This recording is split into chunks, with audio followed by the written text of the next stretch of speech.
కేవలం 11 సీట్లకే పరిమితమైపోయినటువంటి జగన్మోహన్ రెడ్డి యొక్క bounce back ఎట్లా ఉంటుంది? ఆయన మళ్ళీ ఒక యాత్ర ఏమైనా చేపడతారా? ఓదార్పు యాత్ర చేస్తారా? ఇట్లా అందరూ అనుకునేటువంటి టైంలో ఒక మెరుపు వేగంతో జగన్ తీసుకున్నటువంటి నిర్ణయం మాత్రం దేశవ్యాప్తంగా, 2 తెలుగు రాష్ట్రాల వ్యాప్తంగా, ముఖ్యంగా ఆంధ్రప్రదేశ్‌లో 2 పార్టీల మధ్య లేదా కూటమి వర్సెస్ వైసీపీ మధ్య ఒక డిస్కషన్‌గా మారుతుంది. జగన్మోహన్ రెడ్డి జనరల్‌గా ఒక ఓదార్పు యాత్ర లాంటిది ఏపీలో చేస్తారేమో అనుకుంటే ఆయన అట్లా కాకుండా రషీద్ అనేటువంటి వైసీపీ కార్యకర్తని చంపేశారు అనేటువంటి పరిస్థితుల నేపథ్యంలో వెళ్లి ఆ కుటుంబాన్ని పరామర్శించి అక్కడ రకరకాల విషయాలు మాట్లాడి ఆ తర్వాత ప్రెస్ మీట్ పెట్టారు. ఆ ప్రెస్ మీట్‌లో 2 ప్రకటనలు చేశారు. ఒకటి ఆంధ్రప్రదేశ్ అసెంబ్లీకి తాను రాబోతున్నాననేది ఒక ప్రకటన అయితే, రెండోది రానున్న బుధవారం ఢిల్లీలో తాము ఒక మహాధర్నా చేయబోతున్నాం.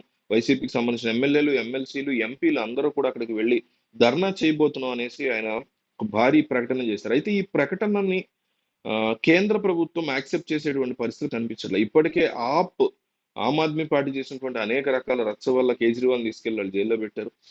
ఒరిజినల్ ఆరోపణలా నిజమా కాదా అవన్నీ తర్వాత సంగతి. బట్ వాళ్ళు చేయాలనుకుంటే అయితే చేస్తారు. కేంద్రంలో రాహుల్ గాంధీ ఉన్నా, మోడీ ఉన్నా తమ యొక్క వ్యవస్థల్ని ఎంత అధ్వానంగా వాడుకోవాలి, జేబు సంస్థలుగా వాడుకోవడాన్ని నేషనల్ నేషనల్ సంస్థలన్నిటిని కూడా, క్రైమ్ సంస్థలన్నిటిని తమ జేబు సంస్థలుగా వాడుకోవటంలో నిష్ణాతులైనటువంటి వ్యక్తులు గతంలో కాంగ్రెస్, ఇప్పుడు బీజేపీ పార్టీ. అందులో ఎటువంటి ప్రశ్న లేదు. సో, అలాంటి టైంలో జగన్మోహన్ రెడ్డి ఢిల్లీలో ధర్నా చేస్తే దాన్ని నరేంద్ర మోడీ యాక్సెప్ట్ చేసే పరిస్థితి లేదు.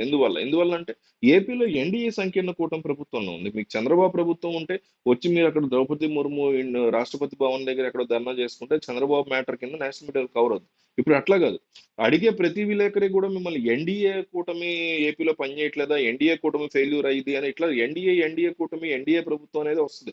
ఆల్రెడీ నేషనల్ వైడ్ ఎన్డీఏ యొక్క ప్రాభవం తగ్గుతూ వస్తుంది. మొన్న బై ఎలక్షన్‌లో కూడా ఎన్డీఏ చాలా దెబ్బతినింది. అసలు చంద్రబాబు, నితీష్ కుమార్ లేకపోతే మూడోసారి ప్రధాని అయ్యేవారే కాదు నరేంద్ర మోడీ. సో, ఇట్లాంటి పరిస్థితుల్లో ఆల్రెడీ ఎన్డీఏ దెబ్బతిని ఎన్డీఏ రాష్ట్రాల్లో ఇప్పుడు ఉత్తరప్రదేశ్‌లో గూడా ఎన్డీఏ చాలా ఇబ్బందికర పరిస్థితిలో ఉంది. నిజానికి యోగి ఆదిత్యనాథ్‌ని గూడా పక్కన పెడదాం అనే డిస్కషన్‌లు నడుస్తున్నాయి. ఈ నేపథ్యంలో మీకు ఎన్డీఏ సంకీర్ణ కూటమి ఆల్రెడీ ఏపీలో గూడా ఫెయిల్ అవుతుందంటే, ఆ రకమైనటువంటి దెబ్బ ఆల్రెడీ కేరళలో కాస్త బెటర్ అవుతుంటే, ఒరిస్సాలో ఓ పక్క పొందాము, పర్లేదు బానే ఉంది, అధికారంలోకి వచ్చాము అనుకున్న టైంలో కర్ణాటక, తెలంగాణ కోల్పోయినటువంటి బీజేపీ ఏపీలో కూడా ఈ రకమైన ఇప్పుడిప్పుడే ఎదుగుతున్న టైంలో వచ్చి నేషనల్ మీడియాలో రచ్చ చేయడాన్ని మాత్రం యాక్సెప్ట్ చేసే పరిస్థితే లేదు. ఆల్రెడీ ఎన్డీఏ ప్రాబవం తగ్గుతుంటే మళ్ళీ ఈ గొడవ ఏంటి? అవసరమైతే జగన్ అక్రమాస్తుల కేసైనా బయటికి తీసి లోపల ఇస్తాం గానీ, జగన్మోహన్ రెడ్డి ఢిల్లీ వచ్చి ఈ రకమైనటువంటి ఎన్డీఏని తక్కువ చేయడం అనే దాన్ని మేము యాక్సెప్ట్ చేయము.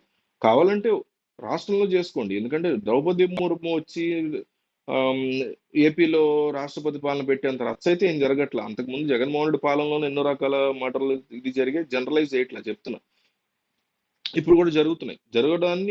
జరిగిన తర్వాత దాని పట్ల ఫాలో అప్ చేయకపోవడం గాని, దాని విషయంలో జరగకుండా జాగ్రత్తలు తీసుకోవడం గాని, తర్వాత రెస్పాన్స్ గాని, ప్రెస్ మీట్‌లు గాని, ఇట్లా రకరకాల అంశాల్లో ధర్నాలు చేయటమో, లేకపోతే డిమాండ్ చేయడం తప్పులేదు. కానీ ఏకంగా రాష్ట్రపతి పాలన అది కూడా కొత్త పార్టీకి అధికారం వచ్చిన 45 రోజుల్లోనే అవతల పార్టీని చిత్తుగా ఓడించినటువంటి 45 రోజుల్లోనే కోరుకోవడం అనేది మూర్ఖత్వంలాగా ఎన్‌డీఏ పెద్దలు కూడా ఫీల్ అవుతున్నారు. సో, దాన్ని దృష్టిలో పెట్టుకొని వాళ్ళు జగన్మోహన్ రెడ్డి మీద సీరియస్ అయ్యేటువంటి పరిస్థితులైతే కనిపిస్తున్నాయి. సో, ఢిల్లీలో జగన్మోహన్ రెడ్డి ధర్నా అనేటువంటి ఐడియా అది మంచి ఐడియానా? బ్యాడ్ ఐడియానా? గుడ్ ఐడియా లేదా బ్యాడ్ ఐడియా అని కామెంట్ చేయండి.